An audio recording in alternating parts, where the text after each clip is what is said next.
जय हिंद दोस्तों, कैसे हैं आप। आज 8 पे कमीशन में बात करने वाले हैं। 8 पे कमीशन में मंडे का न्यूज़ देखे होंगे। पिछला मंडे को न्यूज़ आया था कि इस केंद्र सरकार ने TOR पर नोटिफिकेशन जारी कर दिया, टर्म्स ऑफ रेफरेंस।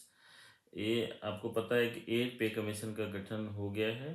इसमें इसका अध्यक्ष बनाया गया है, इसका 8 पे कमीशन का रंजना देसाई, जो फॉर्मर जस्टिस हैं सुप्रीम कोर्ट के, इनको बनाया गया है, रंजना देसाई को। इसमें आपका एक IIM अहमदाबाद के प्रोफेसर हैं पुलक घोष, उनको बनाया गया सदस्य। और एक पेट्रोलियम सेक्रेटरी हैं, ministry of petroleum and natural gas में सेक्रेटरी हैं पंकज जैन, इनको मेंबर ऑफ सेक्रेटरी बनाया गया। तो ये अभी जो TOR हुआ है, इसमें क्या होना है, तो इसमें एक केंद्र सरकार रिकमेंडेशन दिया है कि ठीक है, आप 18 महीनों में इस पे आप दीजिए, 8 पे कमीशन में आप अपना रेफरेंस दीजिए और उसके अनुसार हम लागू करेंगे। इसमें ये बताया गया कि आप टर्म्स ऑफ रेफरेंस इसलिए दिया जाता है क्योंकि ये मेनली 5-6 चीज़ों पे ध्यान रखना है। जैसे पे स्केल कैसे बढ़ेगा, अलाउंसेस क्या होगा, पेंशन का स्ट्रक्चर क्या होगा, सर्विस कंडीशन क्या होगा, ये सब देखा जाता है।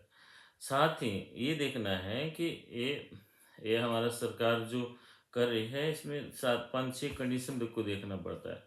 जैसे हम एक मान लीजिए कि पैसा कितना है उसके अनुसार ही तो बांटेंगे या सैलरी देंगे।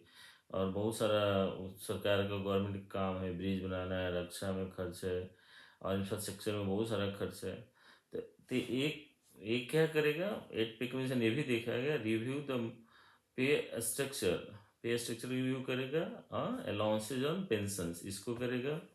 दूसरा है कि consider economic condition and physical presence, देखना है कि क्या हमारा अभी एक देश में क्या कंडीशन है, कितना अभी बजट है, उसके अनुसार कितना हम दे सकते हैं सैलरी, उस पर देखना पड़ेगा। Ensure the resources and development expenditure, मतलब सरकार को जो विकासात्मक कार्य करना है उसको भी देखना पड़ेगा। फिर excess of burden of non contributing pension scheme, ये बर्डन देखना है कि कितना हमको पेंशन स्कीम में जाएगा।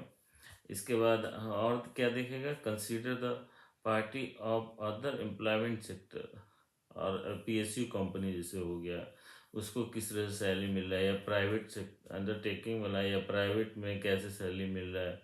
ऐसा नहीं कि गैप बहुत ज़्यादा हो जाएगा तो दिक्कत होगा।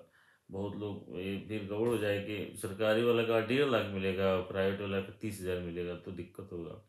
तो उसके अनुसार वो अनाउंसेज या फिर स्ट्रक्चर को बनाया जाएगा। फिर estimate impact of the state, ये भी देखना है कि स्टेट पे क्या भार पड़ रहा है, क्योंकि केंद्र सरकार अपना रेफरेंस देगा, एक बार 8 पे कमीशन लागू करेगा तो लगभग थोड़ा बहुत ऊंचा नीचा करके स्टेट गवर्नमेंट को भी लागू करना पड़ता है। तो सजेशन रेशनलाइजेशन, सजेशन देना पड़ेगा और सिंपलाइजेशन, कि हम ऐसा पे कमीशन बनाएं कि सबको समझ में आए। जैसे पिछली बार फिटमेंट फैक्टर आप जानते होंगे, इसमें पिछली बार फिटमेंट फैक्टर था 2.57 लगभग, जिसका पहले बेसिक था 7,000, वो 18,000 हो गया था। तो अभी जो 8 पे कमीशन में ऐसा अनुमान है कि 2 से 3 होगा फिटमेंट फैक्टर। कोई बोला 1.90, कोई बोला कि 2.8 होगा, 2.9 होगा, मतलब 2 से 3 के बीच में रहने का अनुमान है। उसके अनुसार सब अपना अपना सैलरी जोड़ लीजिए। और सबको देखना है, मेन हमारा इकोनॉमिक हेल्थ भी देखना है सरकार को, कि कितना इनकम आएगा, कितना खर्च होगा, या कंज्यूमर प्राइस इंडेक्स को भी हम वहाँ पे देखा जाता है कि सामान आप कैसे खरीद पाएंगे या क्या क्या आप कर सकते हैं, इसको भी देखा जाता है। DS जैसे CPI पे बनता है तो इसमें भी वो देखा जाएगा। फिर DA किस आधार पे होगा, हाउस अनाउंसेस जो पहले था वो अब क्या होगा, ये भी देखा जाएगा। तो कुल मिला के ये 18 महीनों में इसका रिकमेंडेशन देना है, और 18 महीने से फिर वही 18 से 24 महीना लगेगा लगभग, और इसका एरियर दिया जाएगा। ऐसा नहीं कि पैसा गवर्नमेंट सरकार रख लेगी, ऐसा नहीं है। इसका एरियर जब भी लागू होगा तो पीछे का जो भी एरियर बनेगा उसको दिया जाएगा। फिर देखते हैं, अगले टॉपिक पे कभी बात करेंगे। जय हिंद, थैंक यू।